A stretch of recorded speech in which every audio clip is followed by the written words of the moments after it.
iPad mic. Yeah, he was having problems with his iPad mic also.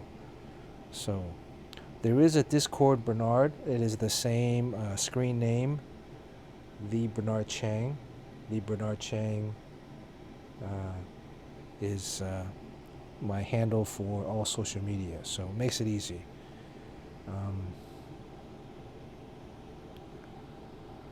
Right, I know. That's the thing. It's like, I pretty soon some people are going to win double. Who won this sketch? Did Sean win this? I think Sean won this. Who won this one? Somebody. Oh no, Sean won this one. So who won the Snake Eyes? I forgot to write the name on it. I mean, I guess I can watch my own stream to figure it out, but it's like one of you guys. Okay, right, Mr. Joshua. Did you DM me your name and address? Alright, these two are already gone. So, I guess tonight we'll do a quick sketch again. This was Red Hood. It's just supposed to be red, you know, with the red helmet. I kind of made a little design thing where like the helmet like clamps onto his head, kind of like you know, like it hooks on. Assuming that the back side of his head, which is covered by the hood, has like another kind of mechanical system so that it clamps, you know, locks into place. I think the real Red Hood, I don't know, maybe it just comes off like this. Kind of boring. It could be Pepper Potts, very sexy Pepper Potts with a 5 o'clock shadow. The magic of movie makeup.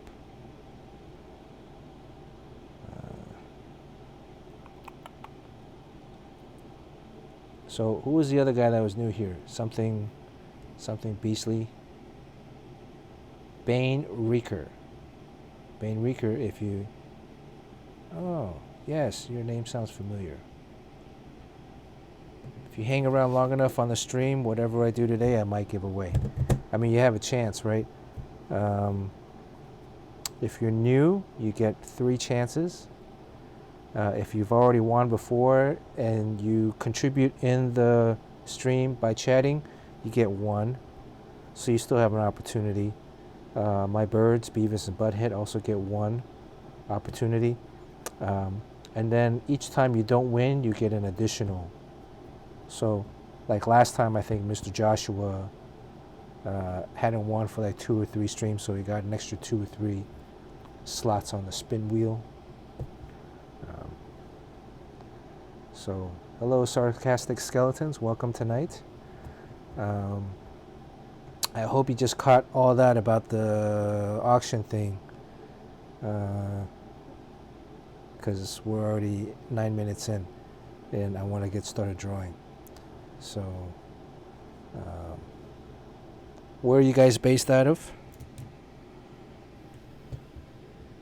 Sarcastic skeletons. Bane Reeker is in Seattle, Washington, or no, Spokane area. All right, let's see.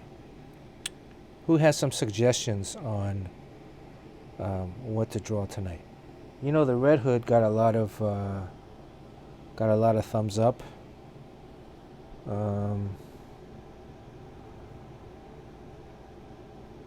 Nice. Thank you for your support. Damian Wayne. I think Sean's drawing an older version of Damian Wayne that I designed earlier on in the Batman Beyond series. It's like a late 20s, early 30s version of him. Well, 35 years in the future, and let's say he's like 12, 13, so then he makes it 47? There we go. Look at that. It's Guppy throwing up. Zantana or Jessica Cruz, a sweet Batgirl.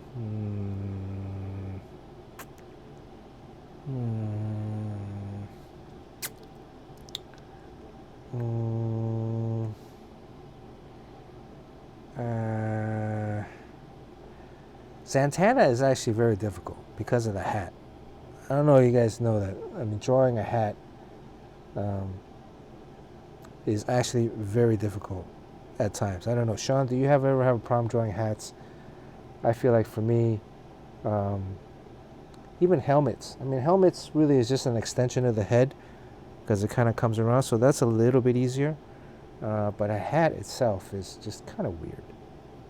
Baseball caps are easier because it's just one visor. Not to say I won't draw Santana,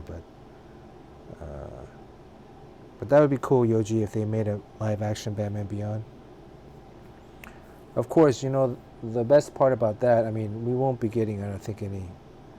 Unless they use a character that I created called Hacker, who was this kid that was fused with some of Brother Eye's technology, and he has an ability to hack into systems and operate electrical components.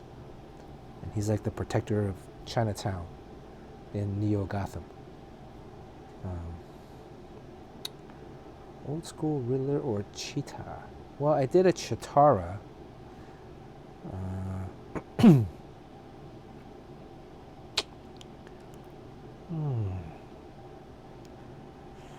Yeah, the hat too. Like, you know, Santana's hat is like, it's like a top hat, right?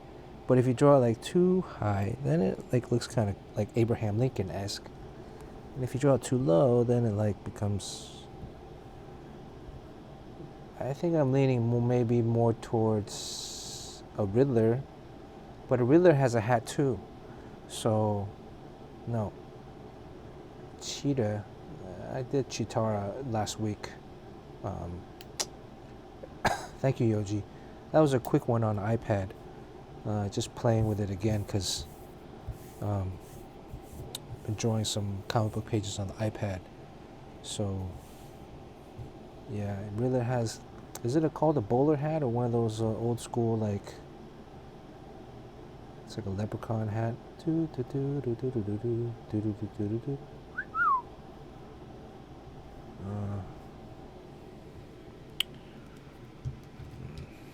Alright, 13 minutes in. I always say these are going to be quick sketches, and then we're off to like a really super slow start, and then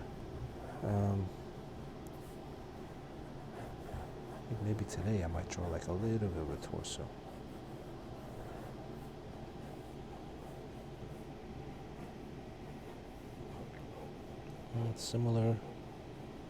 Similar figure pose again. Oh, you know what I was thinking about doing was this Spider-Man. I promised a friend to draw a Spider-Man for them. You know, kill two birds with one stone. I really don't feel like drawing Spider-Man today.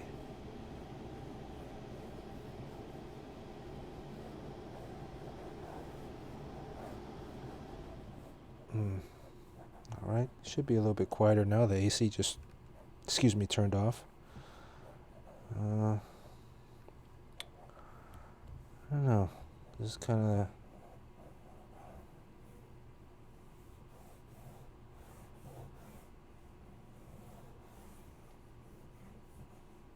Just kind of drawing a pose. This could be a male or female still. Crispy Papa, welcome. Greetings from Melbourne. Crispy Papa. Oh, Crispy Papa, thank you for joining. He was on the stream last week. You saw these two sketches taking place. Thank you for watching and supporting. Crispy Papa has not won a sketch yet, so you get 3, and I think you've been on a couple times, so maybe I'll throw 2 more at your way. So you got 5 chances today if you're able to hang around. What time is it over there in Melbourne? I want to say it is 3-4 in the afternoon. Melbourne.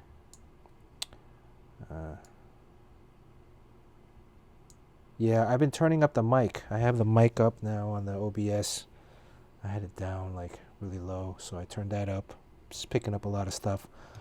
I'm also a little bit over the mic, and the mic isn't completely covered up. I just have the ski mask over half of it.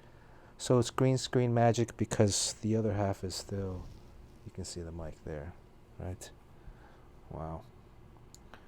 The 2010 version of me would be so impressed with this technology.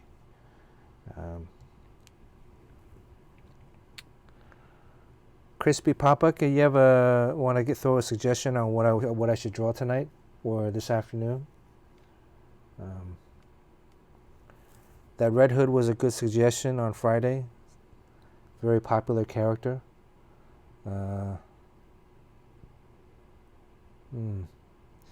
Yeah, right now I'm running this OBS off of my old iMac 21. This is a 2013 iMac, I think.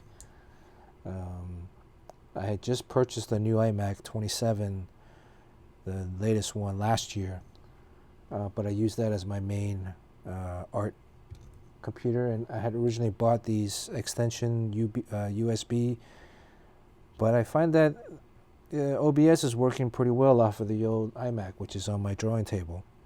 I have two setups. So, Punchline.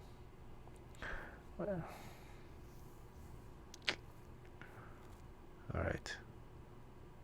I did draw Punchline for the auction, but let's draw her again. Let's draw Punchline again. She seems to be a very popular character, and let's hope that you have a good chance of winning today. We have two other new people who have not won. Otherwise, I think everybody else has. But again, you can still win twice. Doesn't matter. I should be going to the post office. I can't believe it's already Wednesday. But should be going to the post office. I don't know. I gotta go soon. There's a bunch of stuff I gotta mail out. Let's do a back pose today. How about that?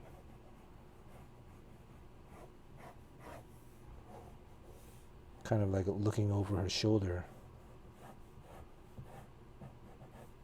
kind of thing.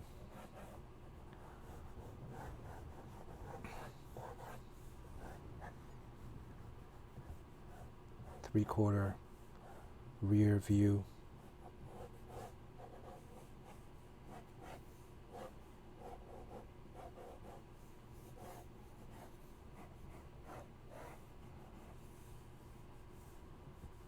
Looking. What is the background on Punchline character? I just know that she's like Joker's new girlfriend, and then she has beef with Harley Quinn, where they have a fight sequence where they fight it off. But like, what's her background? And then better yet, is there going to be a Batman Beyond version of Punchline?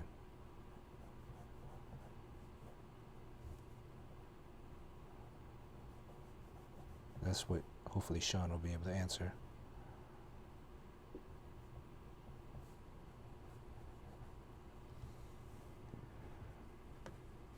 Oh, that's right. You like, yeah, Crispy Papa, you like Wonder Woman. Didn't I say in that Japanese stream I was going to do a Wonder Woman for you? Next time. I would say let's make it a new rule, since we're going along, we're kind of making this up. We'll make it fun. All right? And we'll keep it an honor system. So every time you come on, if you've already won, you get one opportunity. But each time you come on, if you don't win, you get 3. The first one, if it's your first time, you get 3.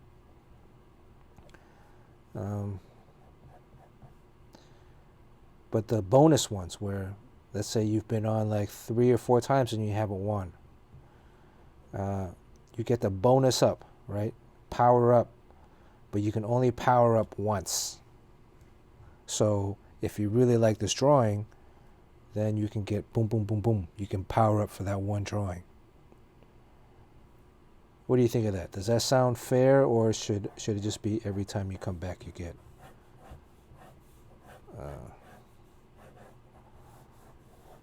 What do you guys think? I'm just kind of shooting the shit.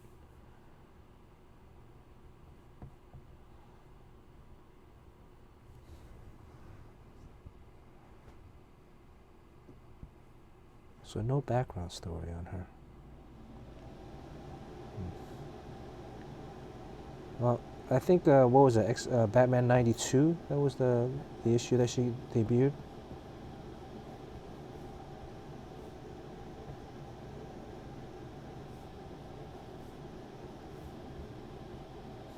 I think I'll add the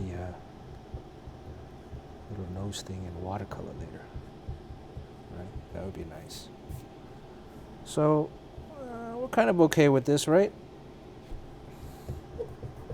She's looking a little mischievous.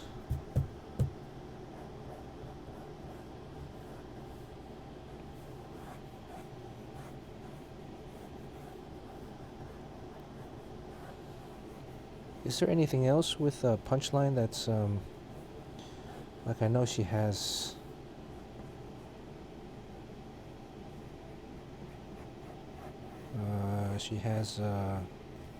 two blades, right? Or two.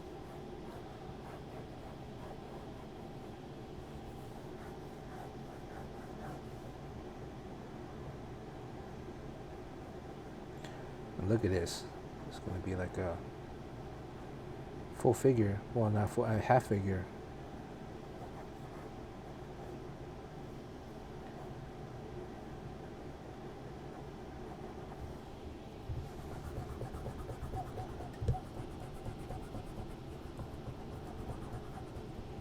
I think we'll just keep it to the body.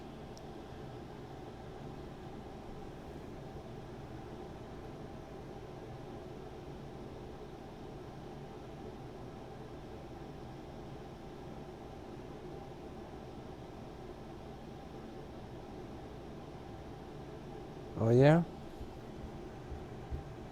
Mr. Joshua? What comic book store do you frequent? A local comic book store.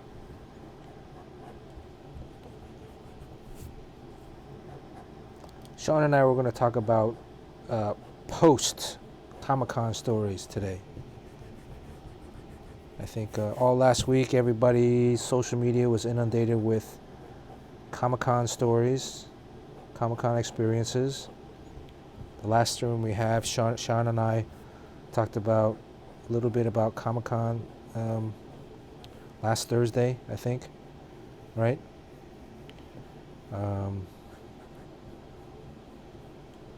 Nuclear, yes, nuclear. Yeah, when the lockdown started, I looked up a list of all like Southern California comic book shops, and then try to buy like at least a gift certificate from them or some comics just to support.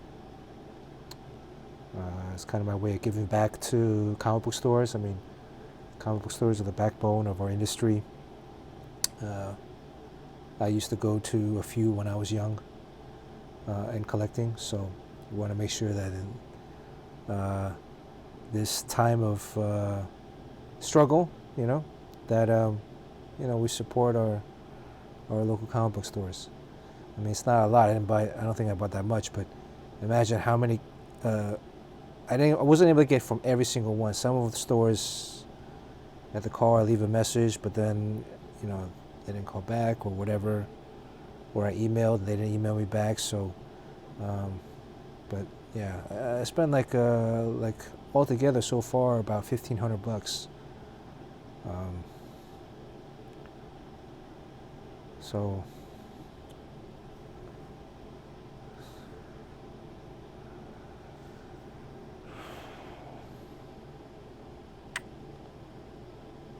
I spent a week drawing, DJ's Universal Comics here in North Hollywood and Studio City area in LA. I was drawing Supergirl at the time. Damn, Yoji. Yoji's got like got my phone on wiretap there or something. Um, so back when Sean and I were at Valiant, San Diego was kind of like the vacation. This was also before. I don't think they had preview night back then. Preview night didn't start until maybe 2000 in the teens, or I think definitely after Spider-Man movie, first one with Tobey Maguire came out. That's when, in my recollection, Comic-Con entered the main stage. And then from there, the rest is history. But actually, Sean, you should think about getting in your, I think the applications are due soon. I forgot to send mine in for next year. Just send it in, and then tell them you want to sit next to me, sit next to Jim Chung. First year I got to sit next to him, and it was a virtual experience.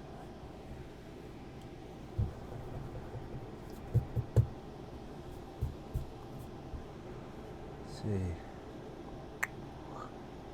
I mean, usually we're out of San Diego Sunday night.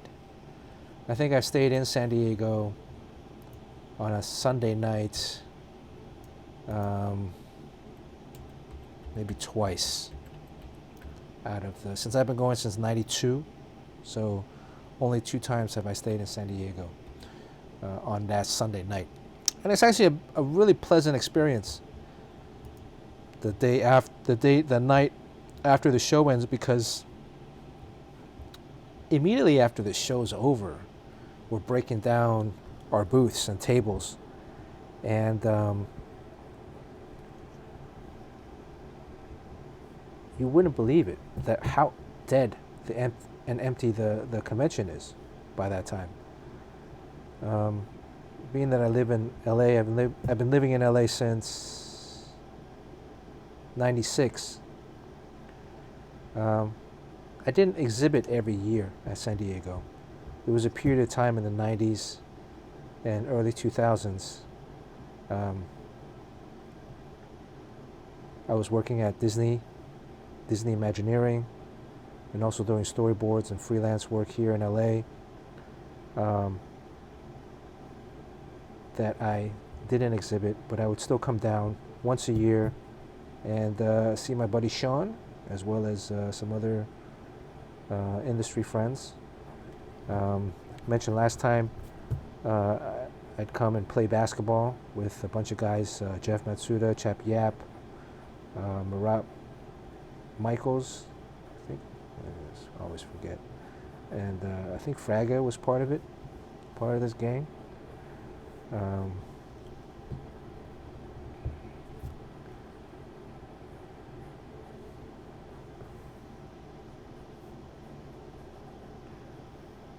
What is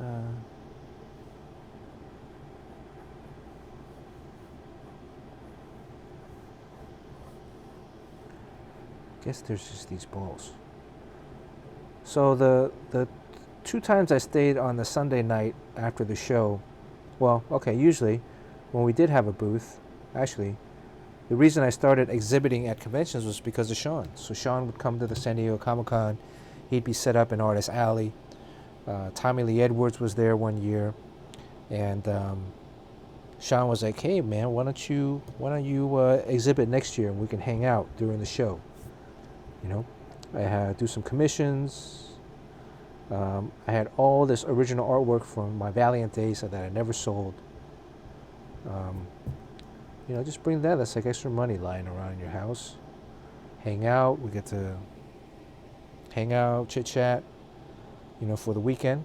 And sure enough, the following year, I think it was 2006, 2007, maybe. No, 2007, 2006. Yeah, 2006, I think. Maybe 2005. I convinced John Paul Leon to come out from Miami. We were able to sit next to each other. Sean was, I think, another row over, and Tommy was 2 rows on the other side. Back then, Artist Alley was still pretty big. It's in the same area of the convention towards the end by Hall H, but there was a lot of rows, a lot more rows. So it was more. Right now it's perpendicular. Before it was like all up and down, so it was a lot more people. And we made a killing. Well, John Paul made a killing, and we had a great time. And we said, all right, let's come back next year. Next year we applied, but we didn't get in. Or John Paul didn't get in. I think I might have gotten in, but John Paul didn't get in. Or John Paul or Tommy didn't get in. Tommy didn't get in. And so we were like upset, like, well, right, back then commissions were $20 too. So we were drawing commissions up the wazoo, like inked commissions. I mean, they weren't great drawings too, but not because they were rushed, but I think also because you're getting a 2005 version of my art. It's 15 years later. I think the artwork's gotten a little bit better. But we had, we're like, Tommy didn't get in. And we're like, what the fuck is that? I mean, Tommy is a comic book artist. You got, he does nothing but comic books. And then you got like some lady that's painting horses. Gets into the Artist Alley at Comic-Con. And then someone else over there that just draws like gnomes or something. And here are guys like John Paul and Tommy that are comic book pros working for Marvel and DC. So we complained. I think I wrote a letter. I was like, what's the criteria? I mean, by then comic book conventions were getting kind of popular, right? It was still really just San Diego, Heroes World. Chicago was still fairly popular, the Wizard Show. I was like, what is the criteria? I mean, if you're going to deny people, right? Why are you denying people? Because quite honestly, it's a source of income for some artists. How many years do you have to be drawing comics? What kind of comics do you have to draw? And what is the application process? Do you need to send in a resume, a portfolio? I mean, I can just say I draw comics and not, who gets more clout, like in terms of getting in. And anyways, I think before any of that was resolved, we had another friend, Tommy had another friend, Trevor Goring. And Trevor's friend had a booth on the exhibitors floor. And he was like, hey, well, would we like to rent out that booth and exhibit there instead of Artist Alley? So we thought, yeah, okay, we're going to give up our booth, our tables in Artist Alley, and then we'll all set up together on the exhibitor floor. They had a nice booth. It was next to, what is that? Nomen. This art school starts with a G, GN something.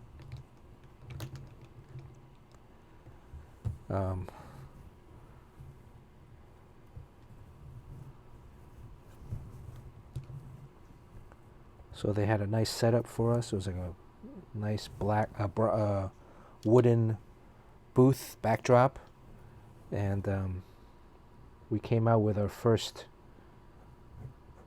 Boulevard sketchbook. because by then I think we had done a wizard show in Texas. The 5 of us have flown out to Texas.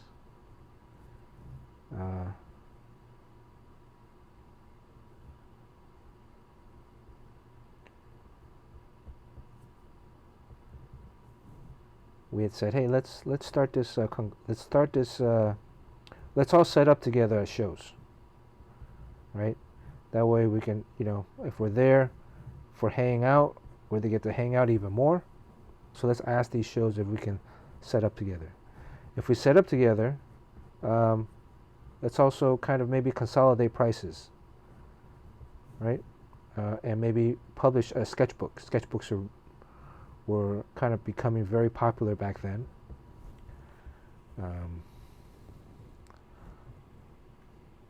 Nomen Online, right? Yeah, he sold like junk toys and like old vintage, golden age and silver age comics, and he had a prime location because he had been with Comic-Con for all these years, and it was basically he had like an island to himself that he then rented out, or half of an island. Because you got to understand, like these spaces at San Diego, it's if this is the aisle, and this is the other aisle, right? And they split it here, they split this. So if you're walking in between here, these are like regular 10 by 10 booths. And this is a 10 by 10, but it's a corner. So they charge you like a corner premium. And if you get 2 corners, then that's an extra double corner premium. So it's like an extra $500 or something.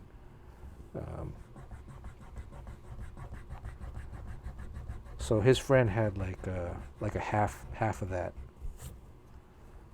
So I think his friend had something like we had this amount of space for us that first year, and I think something else was here, and the Nomen studio was like this area.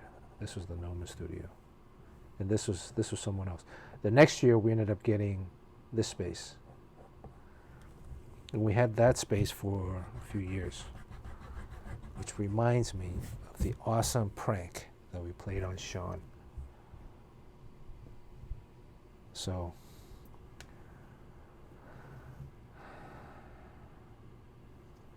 I mean, Comic-Con setting up in San Diego, it's not, I think for a 10 by 10, it's around, I don't even want to speculate now, but I want to say it's like probably like 3,000, 2,500, 2,700 for a 10 by 10 if you get a corner. And it goes up like $100 every year.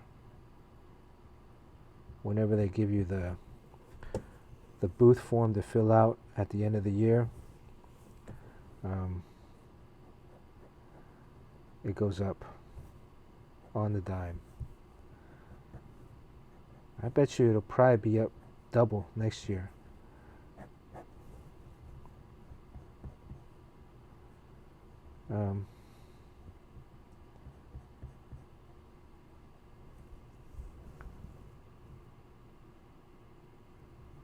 Oh, that was another one too.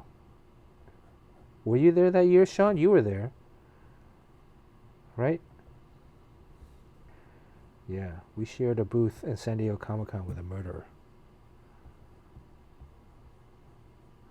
So anyways, when you get a booth at Comic-Con, you gotta set up. And setting up was a pain in the ass. That first year was easy when we set up the Boulevard that first year because Nomen Studios did the setting up for us. All we had to do was rent an extra table.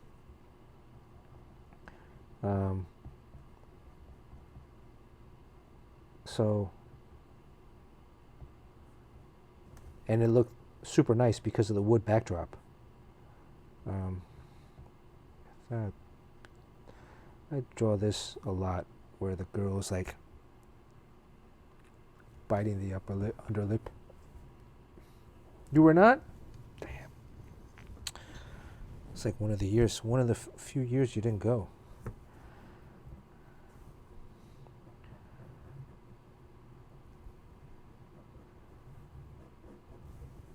So, because you have to arrive, like they only give you specific hours and times, and as the show got bigger over the years, the times got more and more restrictive. Eventually, you could not just park underneath the convention center and bring stuff up. You had to come Tuesday or Wednesday morning up until like 10 o'clock and drop your stuff off in the back of the convention center, and then the union people would bring it inside to your booth. Before, we could just, we're a small operation, right? We're just like 5 artists. We'd buy an extra table from Costco, like one of those foldable picnic tables. And Steve Platt did do some stuff for Gnome, I think, yes. And got some extra chairs from like Office Depot. It's all still at my place. My place has become a storage for all that stuff. And because to rent a table for Comic-Con, I think was $200 or $300 more. Might have been like 150 for one 8 foot table, 8x3. So if you go to Costco, you can buy one for like $50, right? They're just, they're making money because these companies aren't going to ship the tables down and ship them back, because that's going to be like extra cost.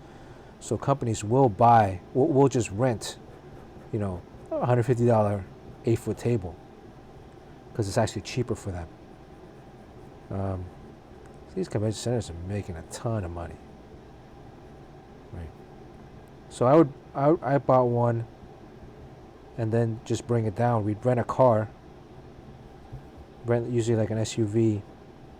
Everybody would fly into LA the day or two before the show, and then that Wednesday morning, we would drive down to the convention center, San Diego.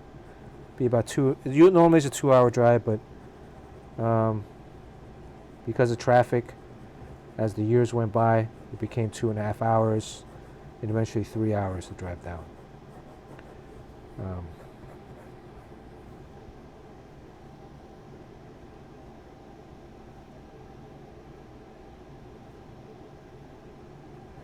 Give her some dimples.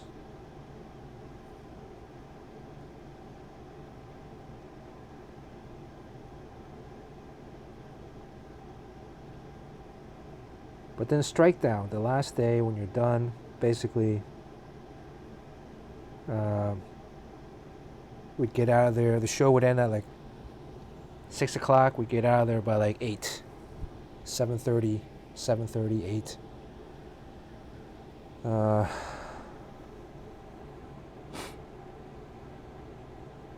Yeah, that's the thing, is like a lot of these travel shows, it's just, if you're going to bring this stuff out there, you got to make it feasible to bring it out and bring it back. Otherwise, a lot of guys, like our buddy Jerry had a booth, Epic Props. You sell T-shirts and prints and books, and he was set up in San Diego.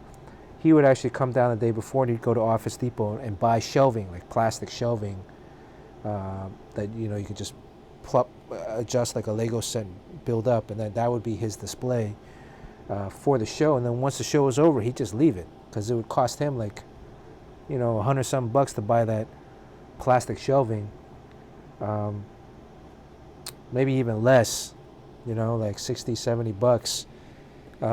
But to ship it back would be like hundreds of bucks to ship back, or it would be too big to carry on the plane. I mean, to ship it on the plane too, because these are like big. So, a couple of years I just took that shit home, and now that's in my studio. But yeah, I got a couple of those shelvings here.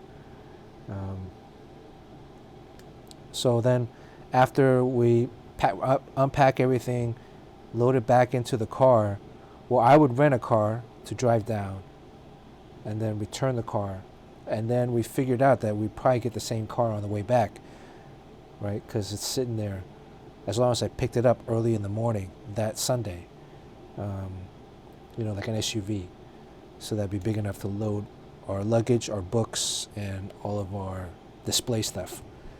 By the time we're done, 7:30, 8 o'clock, we're like, all right, let's start. We drive to Little Italy, and we find a restaurant. A bunch of those years, we were limited in where we could eat, because it was kind of ceremonial that we would thank. We had a backdrop provided by a buddy of mine from college, Kadir Nelson. He's a very famous painter.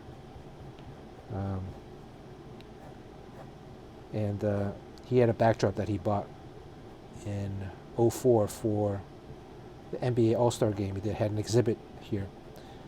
And so we used it every year since. And as a thank you, we take him to dinner after the show, but he would only eat at certain places, so it was kind of limiting. And then after dinner, we'd make our trek back home to LA. Usually get home like around midnight. So 8, 9 o'clock. If we left by 9, 10 o'clock, or maybe past midnight, like 1 o'clock. Because a few of the times we'd pull over and sleep on the, we'd get off at one of the stops halfway in between or something, and then take a nap, because just exhausted, from the show, from the food. It's mostly pasta.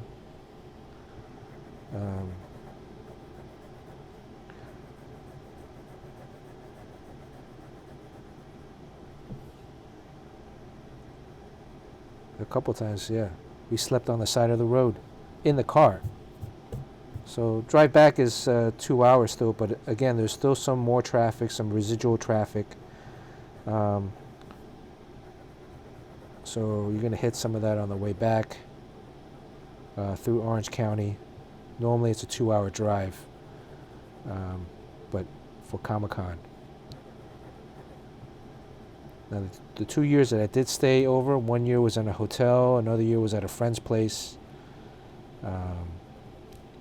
We drive back on Monday, and those were actually very pleasant experiences. So,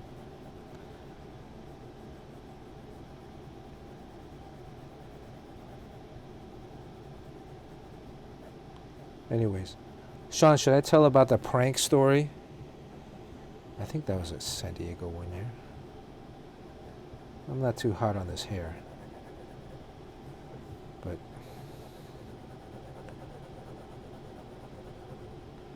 so one of the themes of an earlier stream was, ooh, her face looks kind of weird.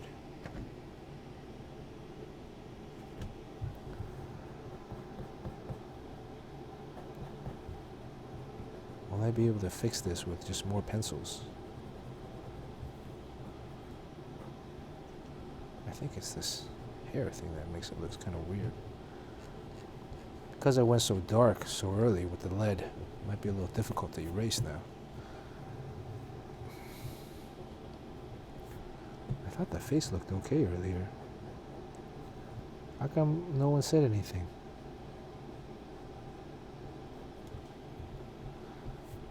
Alright, I'm going to tell 2 stories tonight. One will be about a continuation of the prank, and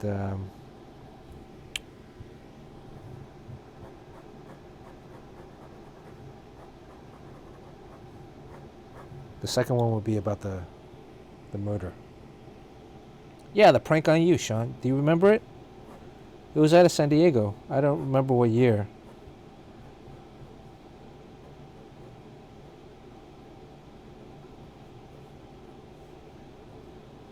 Very cruel prank. So what we did was everybody pulled together. Tommy, John Paul, Trevor, and me. And we pitched in, and we got this guy. Somebody was buying artwork from, like, John Paul or something. And we're like, hey, man, you want to do us a favor? I'll give you like a sketch or something. He's like, yeah, sure. What do you want? Anything. What do you want me to do? I said, all right. Here's $100. I want you to order a commission sketch from Sean. Right? Like a quick sketch. Nothing too intricate, but get like a commission drawing from Sean. Right? But the kicker is like a head sketch. Right? Get a head sketch from Sean. And but when you pick it up, it'd be quick. Don't get him to spend too much time on it. Just do a quick one. But when you pick it up, we want you to rip it up in front of his face. Like, look at it, like disappointed, like you didn't like it, and then rip it up. But he already paid you. You already paid him, so he already made his money. And the guy was like, "Oh, I don't know if I can do that." I'm like, "Come on, it's all right. We're just all, we're all buddies. We're just playing a prank." So the guy went ahead and did it, and what a jerk, right? I mean, can't believe that guy actually did it. And we sat there, and Sean finished the sketch. The guy came back, and we had our cameras ready to capture the moment. And Sean had this look on his face. And if you know Sean, he's a very nonviolent man. He's like Gandhi almost. But I think there was a look on his face that he was ready to. He wasn't sure at first. But I could tell there was rage building up. But then we came back around, we had our partition backdrop thing. We're hiding on one side looking like.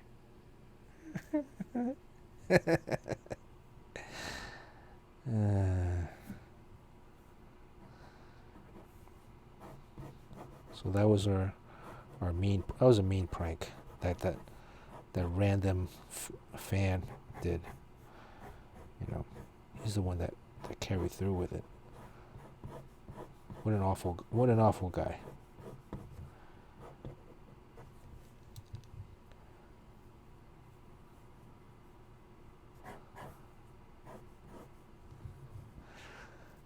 I think her face needs to be like maybe a little bit longer. What do you think?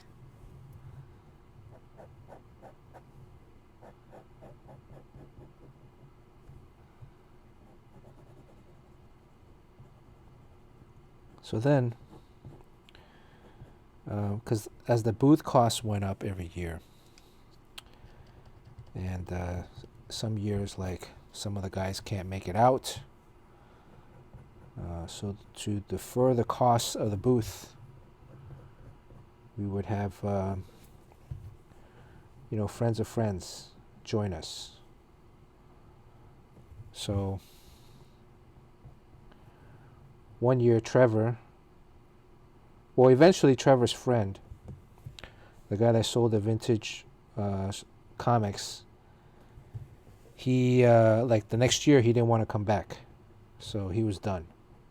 So he offered us the booth.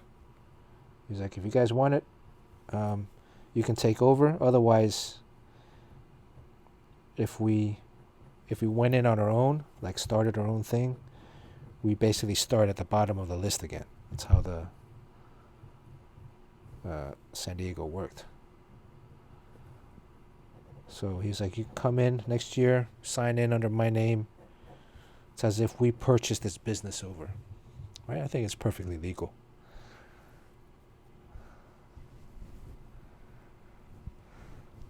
Some kid got Ken Kelly to do a drawing because he asked him to do a quick sketch. I'm getting to the murder story. So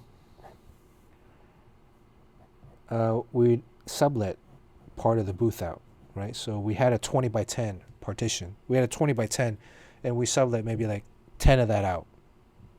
So half and half. But still maintained because we had a whole corner. We had like basically 3 sides as opposed to a 20 by 10 this way. If you had a 20 by 10 this way, you only had this side. If you had 20 by 10 this way, you had this, this, and this. So we wanted to keep a hold on that. If we gave it up, you would lose it in the next year. So this one year, I forgot which year this was. And Yoshi would be good at this because you guys can do a quick Google search and you'll figure that out. Not that Yoshi would be good at murder, just I think he'd be good at finding this. Although maybe. So Trevor says, and this is all like conversations that we have during the year. Like, what are our plans? Who's going to make it? Who's not? What are the costs going to be? Who can we bring in to help defer the costs and maintain ownership of the booth still, so that maybe next year, we might need it. I mean, the biggest thing was that, what if we had like a pitch, like a Hollywood pitch. Comic-Con's great for that, right? Tommy, one year, really took advantage of that and pitched Turf one summer. At one Comic-Con. It was a great base of operations. You can bring guests over to our booth. It was a very nice booth. Again, we had a nice backdrop. So her face is kind of small.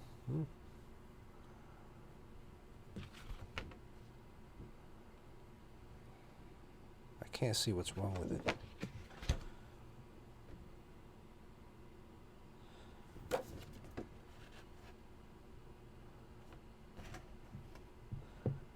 And Trevor's like, hey, I got this buddy that's Hollywood film director, producer, writer. He wants to try to get in on Comic-Con. He's putting out a new graphic novel. And legit guy, he'll pay us whatever we want. And we only charged whatever the booth cost was. We should have charged more. But we were nice guys. So I was like, all right, sure. And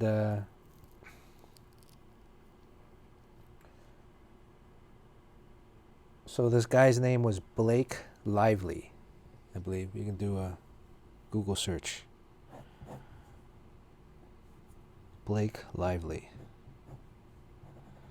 It's Trevor's friend, or Trevor's friend of a friend.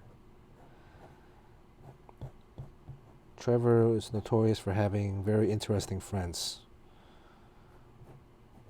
Guys that would sit at the booth and frown the entire show, scaring away potential customers.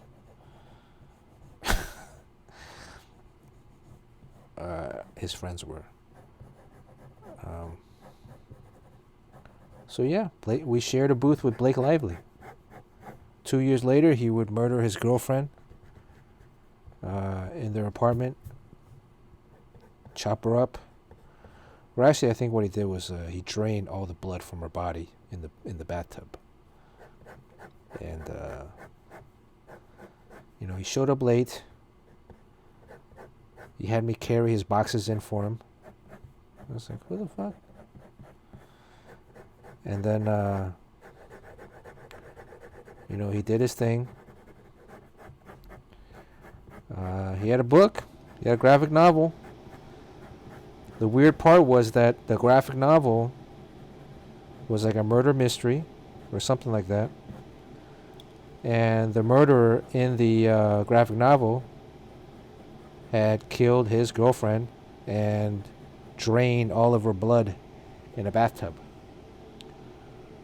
which eventually he did in real life a few years later.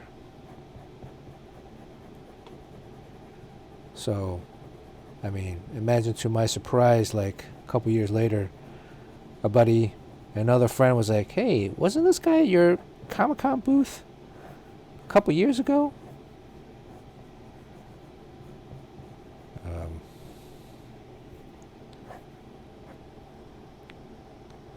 So just be, I think life is always full of surprises. He seemed a little normal. I mean, he was very kind of Hollywood-esque a little bit. Not to the point where he was kind of like a jerk, but, he had like a little aloofness about him. People can say I'm aloof sometimes. I think Sean said I was aloof when he first met me. So I don't think aloofness is a warning sign for being a murderer, but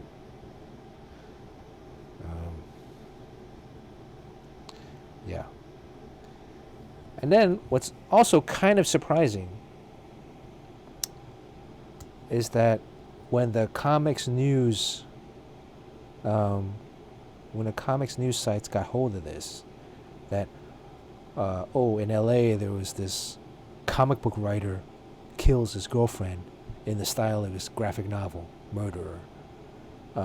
They wrote about that. And then they wrote, and he was in San Diego Comic-Con a year ago. But they don't do any research. All they had to do was like look up where he was. They would have found that it was the Boulevard Studio booth. And then it would have been me, Trevor, I think John Paul or Tommy went that year. Sean didn't go. I mean, not that we but I'm just saying, like, if you were if I was a journalist,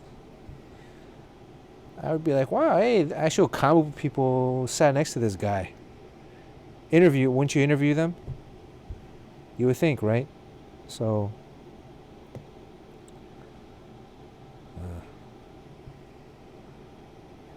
Sean missed the year we had a murderer at our booth.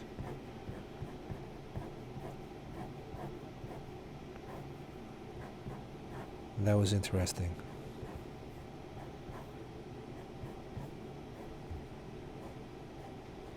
I think he's still alive, but he's in jail or something.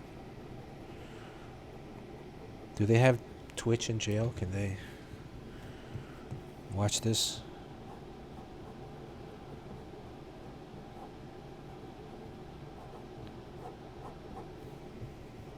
I mean, it was... Yeah, you would have never thought that, whenever they interview people, like neighbors, like, oh, he was such a nice guy. This guy was like, I mean, he seemed kind of normal.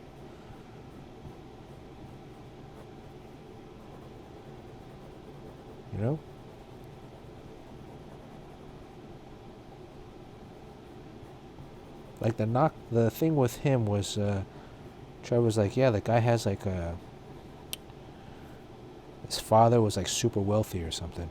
So he had an allowance every month of like, I don't know, a shit ton of money every month. So that's why he was doing his graphic novel, and even though I don't think his graphic novel sold that well.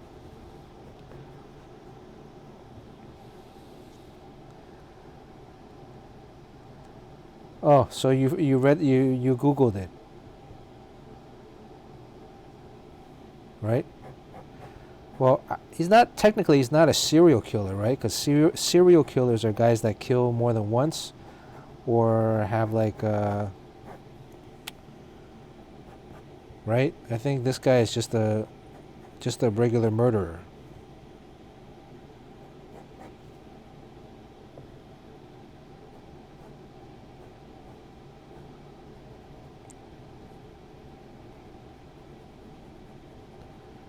So that was our run-in. I mean, nobody interviewed us. Nobody was like, "Hey, what was it like sharing a booth at Comic-Con with this murderer? Did he give off signs? Did you read his comic book that foretold this gruesome act of, violence?" Nobody. Yeah, that's why it's kind of frustrating. Not that I'm looking for press, but I'm just saying, like, if I was a journalist, I would think that the one show that this guy goes to, because the whole comic book industry was being blamed for this guy, it would behoove you to do a little research. There's no way that we could have vetted him, by the way. So I think there's no way we could have known. Some people might say this looks kind of like Rogue. I think Punchline is, at least Jorge's been drawing her with much more thinner, angular features. Oh, Josh drew the book? I didn't know that. Wow. Our buddy Josh Adams, son of Neil Adams. Wow. Yeah, you never know. You never know.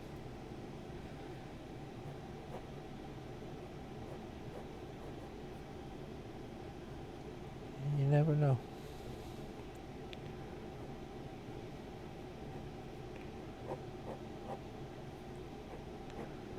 I mean, even if we knew, well, if we knew, we wouldn't have leased them, sublet them to the space. Definitely. I think we got ethics. We got standards. Right? But you can also blame, I guess you can kind of blame Sean, because if he was there, we wouldn't have to lease out the space. We would have covered the nut. So because Sean didn't go, we had to look for a tenant. So I think Sean bears some responsibility in this.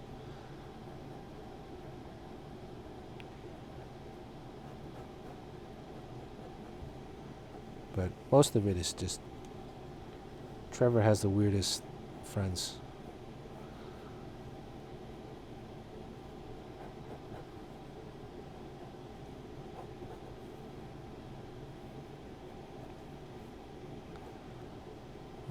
What does Punchline's back look like?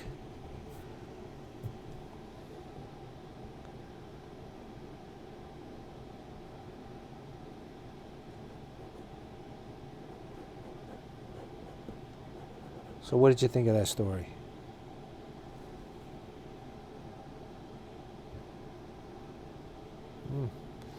I mean, Blake had, this guy, he was loaded, and he paid on time. So, I mean, there was 1 year too, we leased out to another guy, actually a comic book studio. And they had half of the booth. And it took me almost a year to collect from the dude after the show. After they already went. I'm like, come on, dude.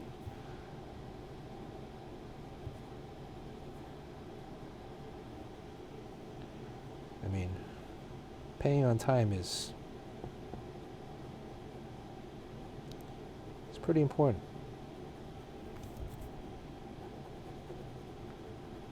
What are we doing on time here? 1 hour. All right.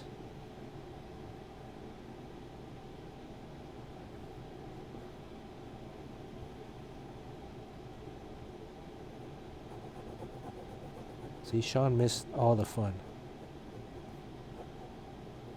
I wrote on my Instagram post about traditions in San Diego. Sean and I used to go to a restaurant called Ole Madrid. Any of you been to San Diego?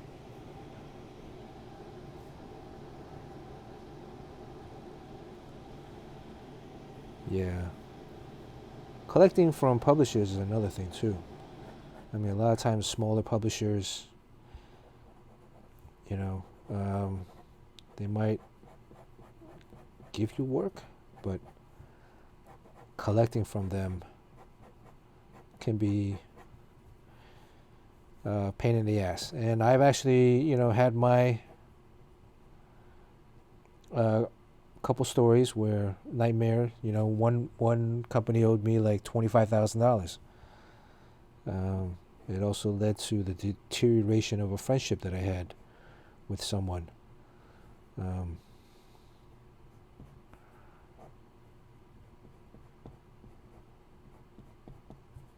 And I learned a lot about small claims court or legal ramifications. When you're young, you're always like, "Oh, I'm gonna sue you. I'm gonna sue you. I'm gonna sue you for this. I'm gonna sue you for that." But in the real world, it's not as easy as just suing someone. How does the back of her outfit look? Is there anybody have a picture of her back? Everybody's just drawing the front. I mean, the thing here goes up like in a neck thing, but it looks like it's a neck thing, and then this thing maybe comes down and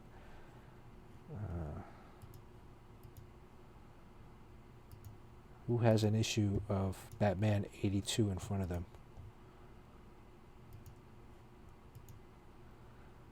If they don't, I'm just going to have to make it up.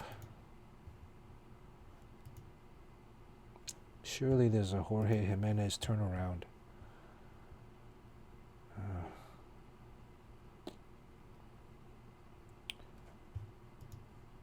Anyways.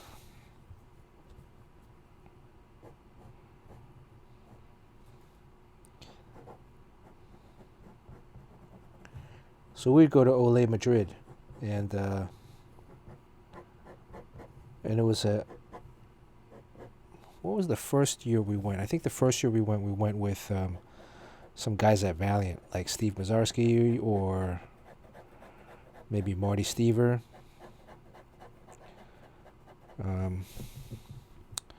And we had such a good time that we would just end up going back every year.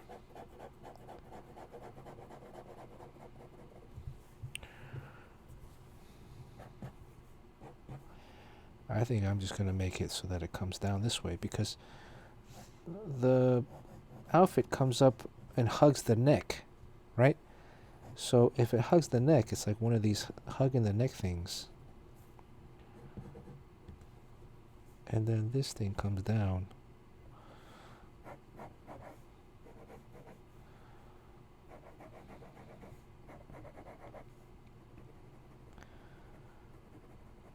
And Ole Madrid was, the paella was amazing. And then they had flamenco dancers that would come down. So you got a little bit of a show. And then, if you went on the right night, at the right time, at 10 o'clock or 11 o'clock, it became a club. So, you stay there for drinks. Stay there for, go there for food, and then ended up staying there for drinks.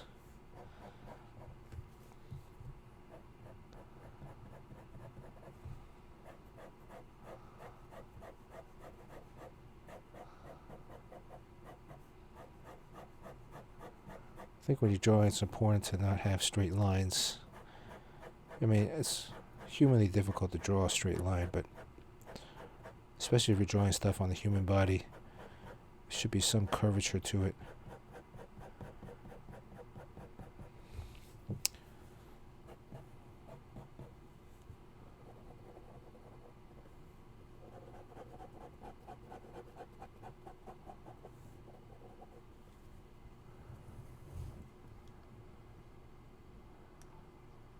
What's attached to the electrical tape? Monkey King God, thank you. Or something, MGK. Remember, guys, if you stay till the end and if you contribute during the chat, you have an opportunity to win the sketch. Electrical tape on the shoulder, that's this. That actually attaches to her outfit? Really? Is that how it's designed? Come on. That can't be.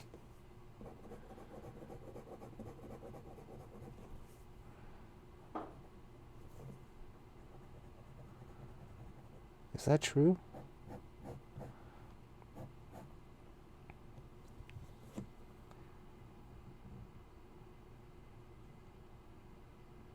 Monkey, you God. Hello, how are you doing? Welcome. Welcome to the stream. This is episode 8. Who would have thunk we got here? Lucky 8. Actually, I think we only maybe went to the strip club once or twice in San Diego. The first few times, we didn't even have a car, so... Cluewig, hello, welcome to the stream. Thank you for subscribing, for following. Make sure you guys follow. You guys can check this out.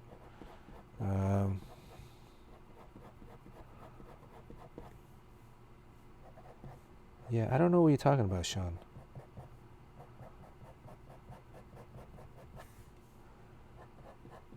We'll be giving this sketch away when it's done tonight.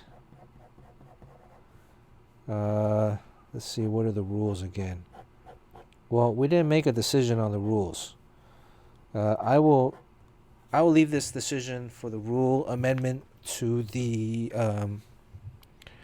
5 horsemen: Crispy Papa, Yoji, Sean Chen, Wai-Hai, Mr. Joshua. Oh, and 6 horsemen and Crispy Papa. You guys get to decide. Do you want to do this thing where you can bonus up one time? Or every time you don't win, you get additional spins? What do you think?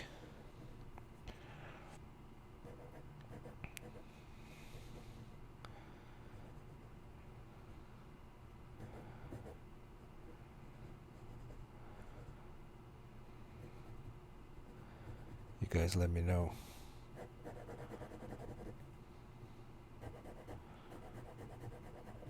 So what the amendment was that if you're on the stream and you haven't, I would say you have to follow, all right? You have to follow. At least you have to follow me. If you're not if you don't follow, you can't just jump on. And I would say you have to maintain your follow for. I'm getting into very legal terms here. You gotta maintain your follow for a little bit afterwards. So I won't mail it out just yet. So if you just follow me and then unfollow, that's not worth it. And you gotta follow me on Instagram too. Let's add some more on there while I'm thinking about legalese. But you get, I have a little wheel that's gonna come up. You guys can see the wheel here. Let's see this little preview of the wheel. Right? Let me get this overlay. There we go. Let's get this overlay back. Forgot to do that. Okay. And there's going to be a spin of the wheel thing here. And then the winner gets this sketch.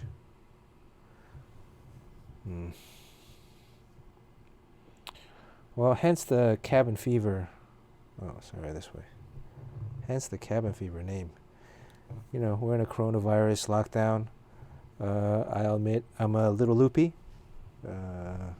My memory is pretty much shot. Don't remember a lot of short-term stuff. I thought this headless version would be kind of cool. So everybody else is, you see them sitting there drawing. Hey, I'm just a floating head. All right, I think I'm done. My face looks a little weird.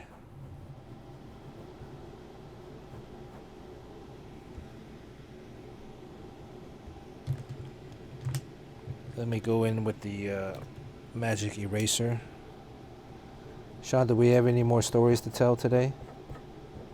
Or was that it?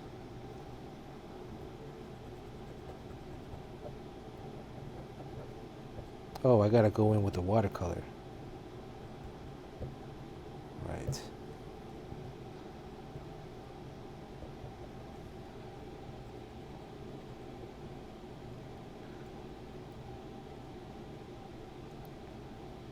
Gotta go in with the watercolor. Hit this up. Something just happened. Mr. Joshua just subscribed. Thank you, Mr. Joshua. Oh, if you subscribe, let's say, if you're a subscriber, well, you already won, right?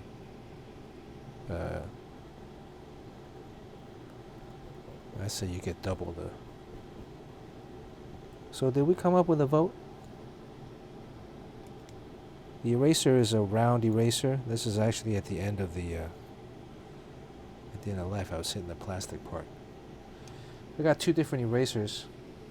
This is a mono zero. Let's see, is this a mono zero? Yeah, here we go. Mono zero. You guys can see this. I got a flat and a round one. These are the best erasers, but I use them primarily for hitting up highlights and details, not for general erasing. General erasing, I use a Pentel click eraser, a standard one. This, or general erasing.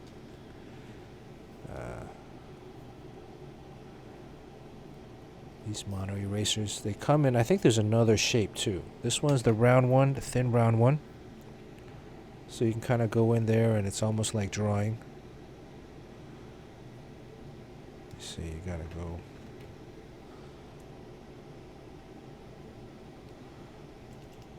Right? It's almost like drawing. And then I got another, I got a flat one.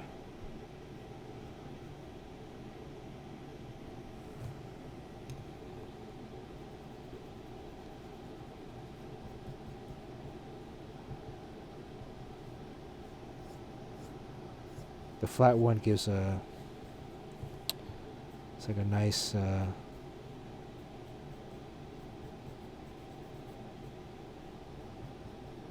give this a little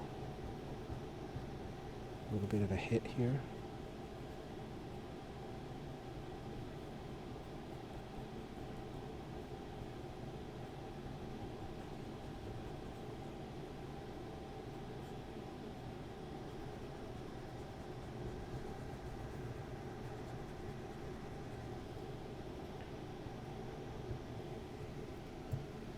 So, what happened? What did you guys vote on? Is it one-time bonus option, or every single time there's a spin? For each time you don't win, you got to remind me, and it's on the honor system, how many streams you've been on and you still haven't won. You get an additional little triangle. The other people that are everyone's eligible to win. If you won already, you still get one slice. We'll call it a time for a slice because I like slice of pizza. And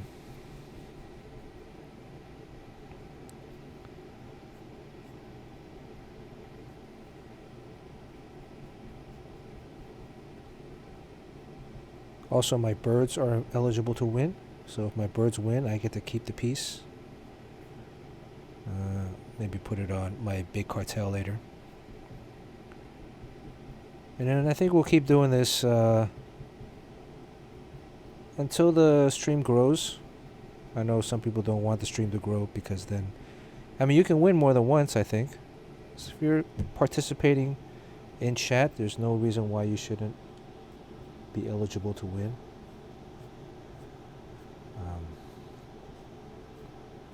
The bonus one is that if you really like a piece, then you can put all your eggs into that one bucket, whereas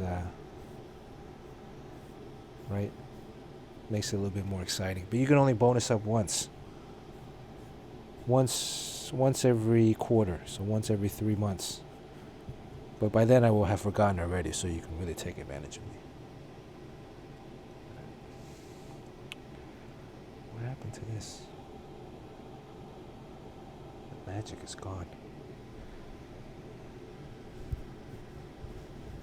You get an extra slice, Yoshi. Yes. I mean, Crispy Papa. Yes, you get an extra slice for being in the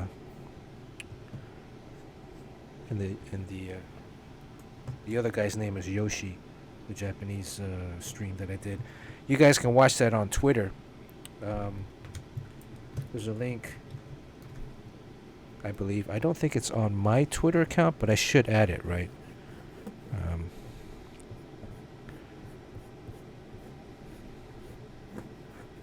So this is the flat one. Love this one. You can get it really,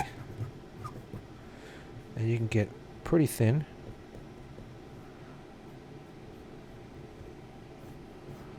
So it's great for hair.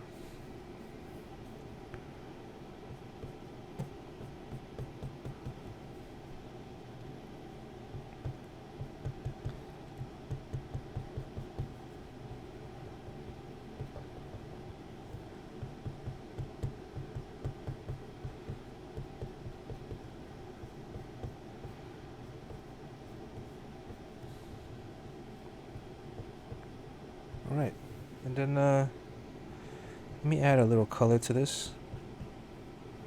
Want to give a shout out to Janoff Stationery in New York City. If any of you guys are in New York and you're looking for art supply stores and you want to support your local mom and pop shops, there's Janoff's Stationery on the Upper West Side on Broadway between 111th, 112th. On 112th is the famous Seinfeld deli that they supposedly eat at, during the shows. So you recognize that place. You get a little sightseeing tour if you want to go there. Make sure you say hello to my buddy Jerry.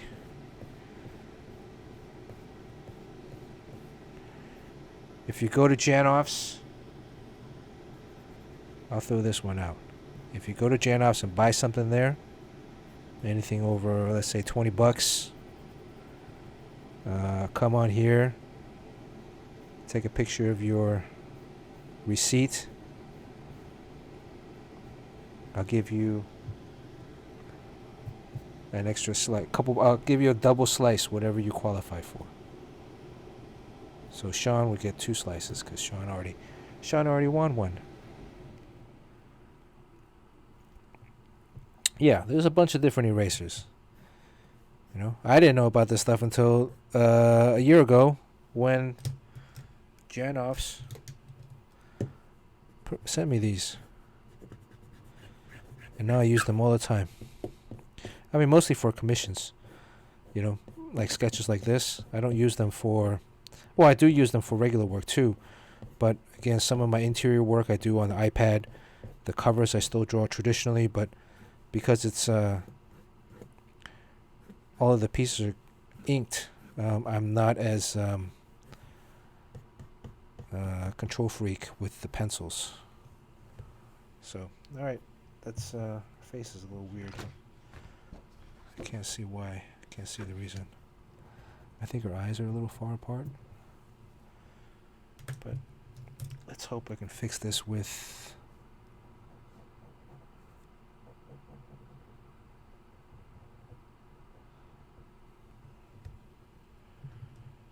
See if I can provide a last minute fix.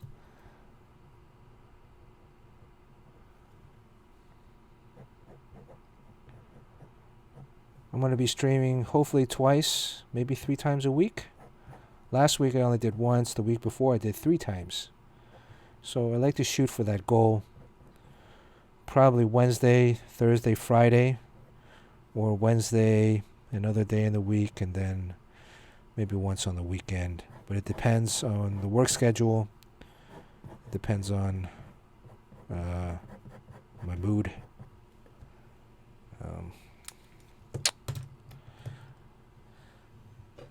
But if you guys are on, make sure you follow so you get that notice. All right, what else do we have? Classy Bathrobe. Welcome, Classy Bathrobe. Good to see you. Classy Bathrobe. This is a watercolor set. Again, courtesy of Janoffs. It's a Kono watercolor set. This is pretty cool because it use it when I go to shows. It's actually koi watercolors. Comes with a little stand there you can mix. Comes with a brush here. The brush is a water. It comes with water, like a tube inside, so you can fill it up beforehand. And then you basically screw it on. Voila. And then squeeze. So, what color is her makeup? Is this just blue and red? That's pretty simple. Blue lipstick. Let's do the red first. That's probably the lighter of the two colors. Let me make it, add a little purple to it. A little white. Mixing some colors, squeeze in the water. Does anybody have any other questions tonight as we're coming to the close?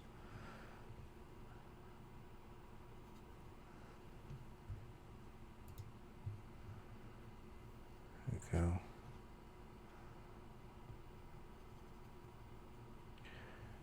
Yeah, this is I'm wearing it like a reverse face guard. Alright. Let's hope I don't fuck up this piece right here. It's got a red nose.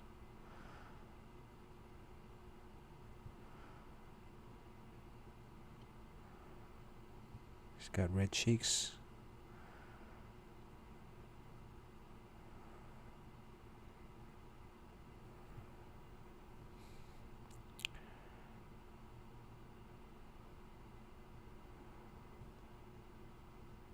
Red cheeks. And then she has blue eyelashes, or purple. Blue, purple. Do I have let's see, blue. Let's do blue here. It's kind of brown. Let's do blue right here.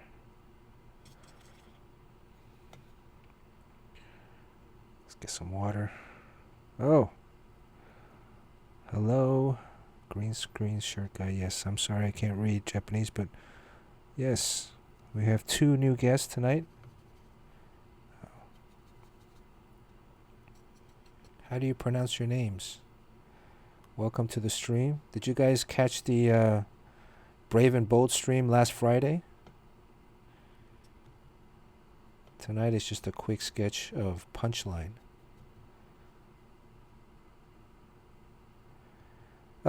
I think so, but it depends. I don't know how often he's going to be holding them.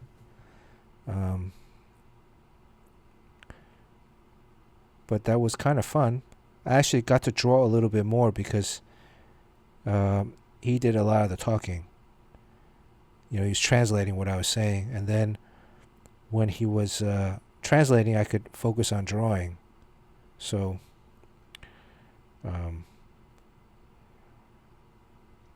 that was kind of nice.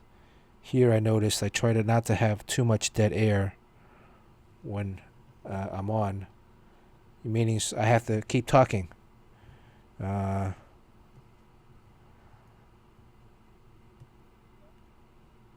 Because I want to make sure that there's no dead air. Moment. How far back is her?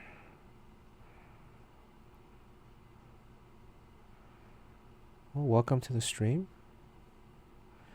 Everyone is grumbling now, but we just added a couple new people. Should we amend the rules now that there's more people? I'm sure we're going to amend the rules later as we continue to go. Eventually, I feel like I kind of like this. If you've been on multiple times, you get multiple chances. Let's start with, yeah. But right now, today, I'll keep it the same rules as before. Just for simplicity's sake, we can always add different intervals. So, for instance, I can make it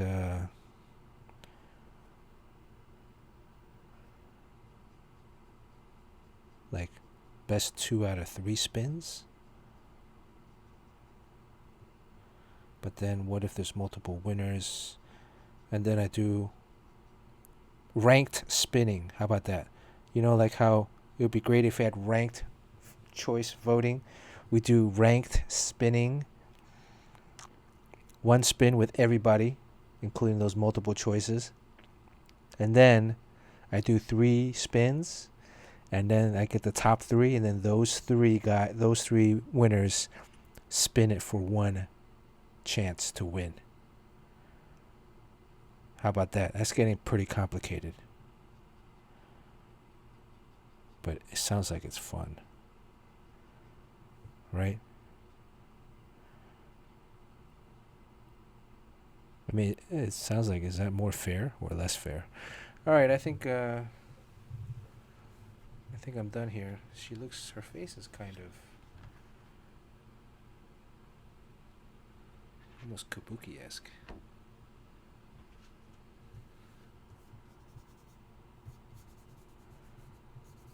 They tell you in art school never to go in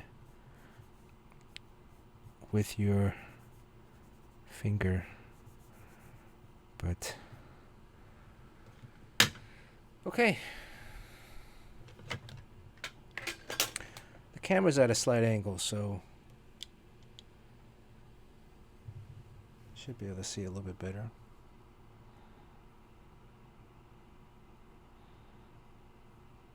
All right.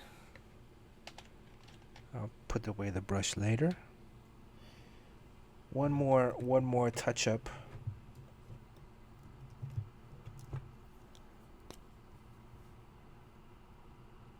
Bam, bam, bam, bam.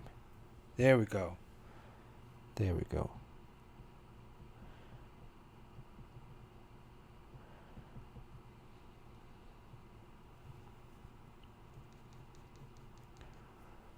Little white jelly pen here. Jelly roll. Jelly roll. There we go. Okay. All right, let's set up the wheel here. Let me pull up my Streamlabs. Again, I want to thank everybody for participating tonight. As always, it's a pleasure for me. Ooh, look at that. My mic is showing. Hollywood Magic is...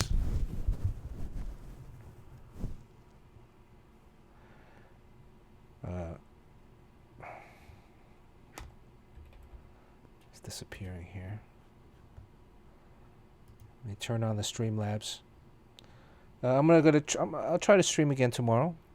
I gotta finish coloring tonight, tomorrow morning. And then some pages I gotta finish up too. But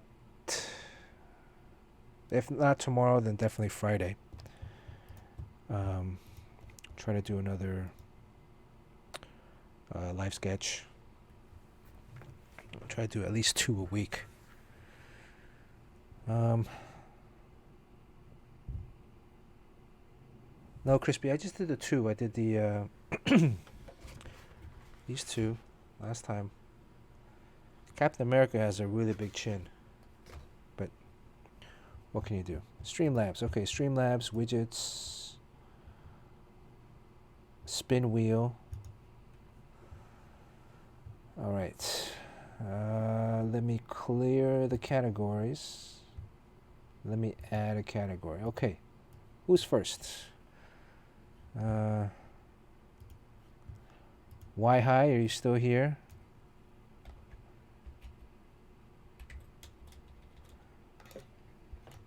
Why I think was on first. Who else? Yoji's here.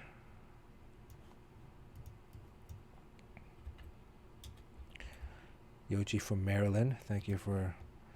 It is way past your bedtime, I think. Do you ever sleep because you're on during the day too? I'm kind of getting the feeling maybe you're an AI or something.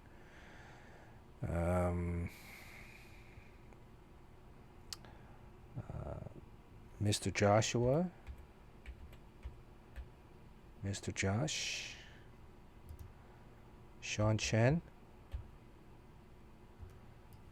We've got a lot of people today. I'm just running through the people that were here earlier.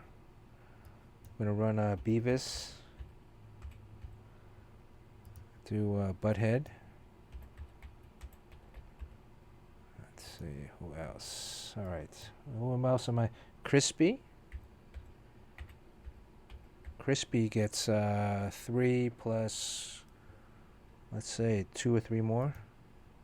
So remind me that. Bane Wrecker. Bane W. I'm going to put Bane W. Right. Who else do we have? Who are some new people? Oh. Hey, what's up, Caleb? I didn't see your... Caleb gets another shot. There we go. Caleb is ZQQ. ZQ. What did I have for dinner tonight?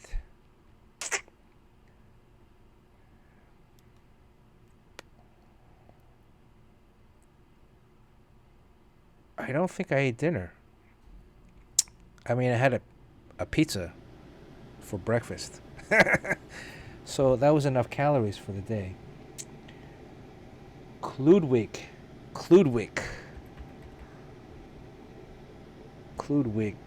Alright, Kludwig, you get 2, 3. Classy Bathrobe gets 3. Did you win already, Classy Bathrobe? If you won, you only get 1.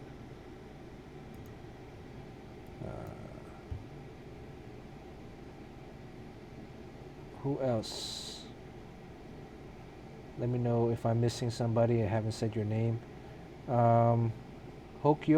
Hokkyo?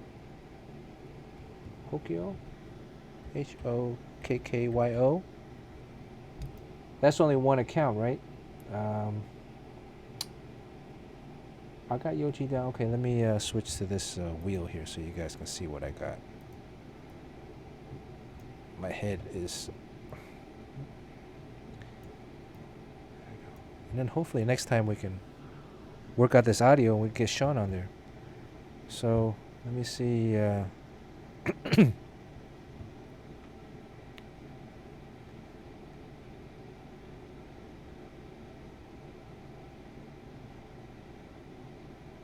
me save this and you will see. Okay, wheel should be updating soon. We see it on there. Everybody has the same color. Now I gotta go back and change the color. This is a pain in the butt.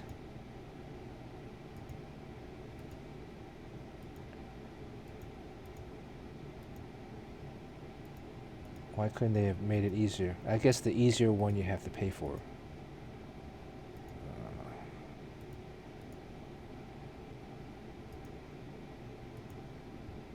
Or is there like another widget?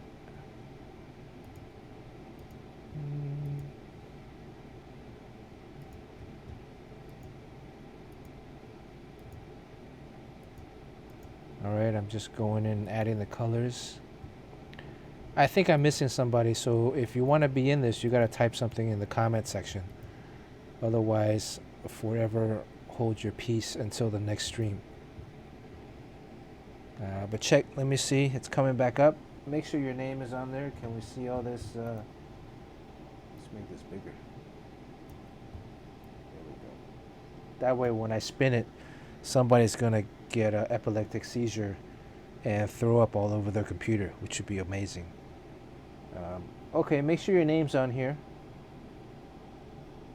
That guy that's really dark slice, let me change that. It's hard to read. Classy bathrobe, that's you.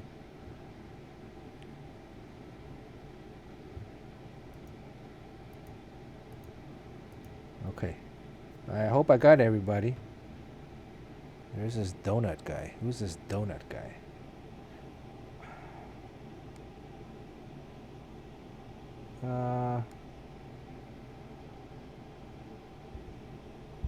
Anybody else?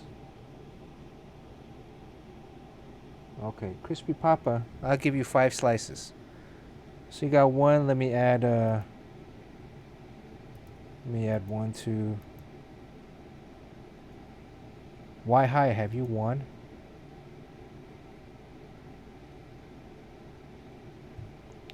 You know, actually, I could keep some of the names on here, and then next time just add new names, right? And then maybe delete if you don't show up, but wouldn't that be easier? Crispy, are you on here? There you are. Crispy. Crispy. Crispy. Crispy. Okay, why high? Have you won before? You have not. Okay. So you get 3 plus 1. Alright? Because I think you've been here a couple of times, right? At least. Do you get more? Why high? 1, 2, 3, 4. 1, 2, 3. I'll give you 4. You got 4 right now. Alright. I got Crispy. Who else? Caleb. Caleb, you get 3. Uh-oh. What's happening there? The camera's falling asleep. That's what happens when you don't have, when you have dead time. Alright. Make sure when I update it, you guys can add count the number of slices you have. Alright.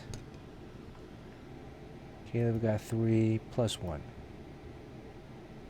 You were on here the other day. Alright, so let's see. Crispy. Crispy. Okay.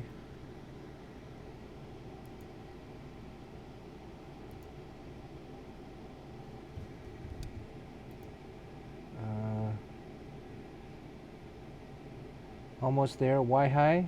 Okay, I got Y high, Crispy, Caleb.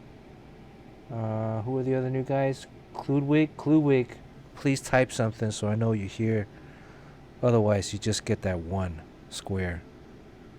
And if you win, you still gotta be here. Classy bathrobe. Okay, classy bathrobe. Let me add some more. Classy bathrobe, you here? Classy bathrobe.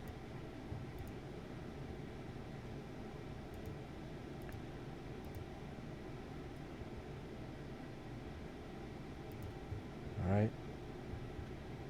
I might just clump a lot of you guys together, because it's a pain in the ass to keep moving you up. This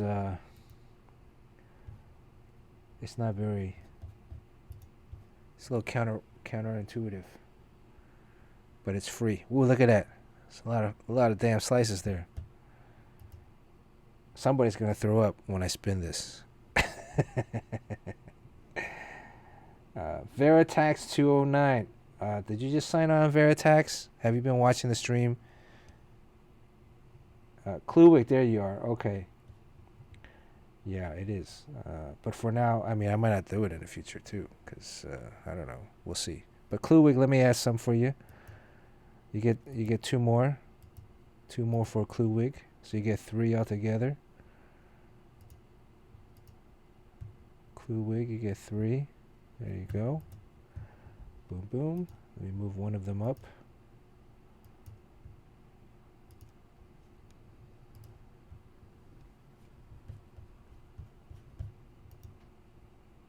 Veritax. Okay. Well, Veritax, I'm giving away this sketch right now, but it's for people that have been on the stream. So next time you got to show up a little earlier. All right. Hit that subscribe button wherever it is. Somewhere. Not subscribe, follow. I mean, you can subscribe if you want, but Bane Raker. Oh, you get, how many do you get, Bane Breaker? You get 3. Bane. So how many do you have? You only have 1? Okay, let me give you 2 more. Add more, 2 more for Bane. Good call, Bane. Thank you for Bane Wrecker. Okay. And this time I'll still cover the shipping. But if this starts getting expensive, then we'll have to go from there and see what happens. All right, let me update this. Let me make sure you got enough. Remember your color. Count how many you have. Because I got all these all mixed up now. So crispy, you have 1, 2, 3, 4, 5. Crispy has the most.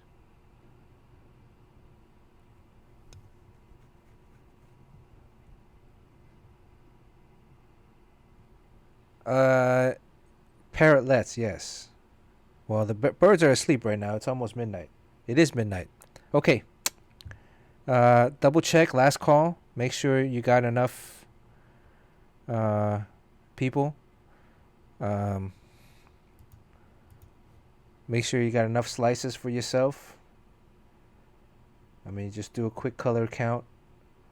There's some people with 4. Crispy, I think you're the hot pink. No, Caleb's the hot pink. Caleb's got 5. What color is Crispy? Crispy's the... Man, that text is so small. All right. Definitely somebody's going to throw up. Okay. All right. We're ready to spin. I want to thank everybody for joining me tonight. It's a lot of fun. I think we'll be able to end this under the 2-hour mark, which is great. We're becoming a little bit more efficient with each stream. Thank you for playing. Thank you for watching. Yes, me too. Okay, so let's do this. 1 spin. Good luck.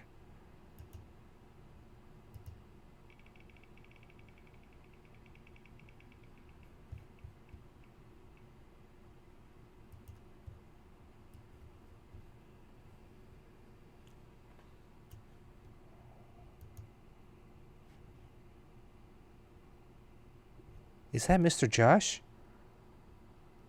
Mr. Josh, you'll win again? I think you're the brown one. Mr. Josh. Mr. Josh wins with 1 slice. So that means Crispy, next time you get 6. Caleb, you get 6. Everybody that had 3, you get 1 extra, 1, 4.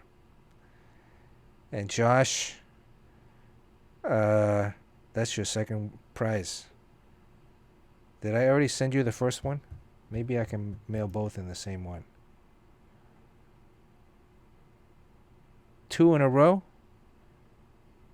Josh won the other one? Oh, so that I can send it out at the same time. Which one did you win, Josh? I forgot. Was it the Snake Eyes? Well, You know the rules, right? DM me your address. Let me sign this. Everybody stay safe out there. Right? Right, Mr. Josh.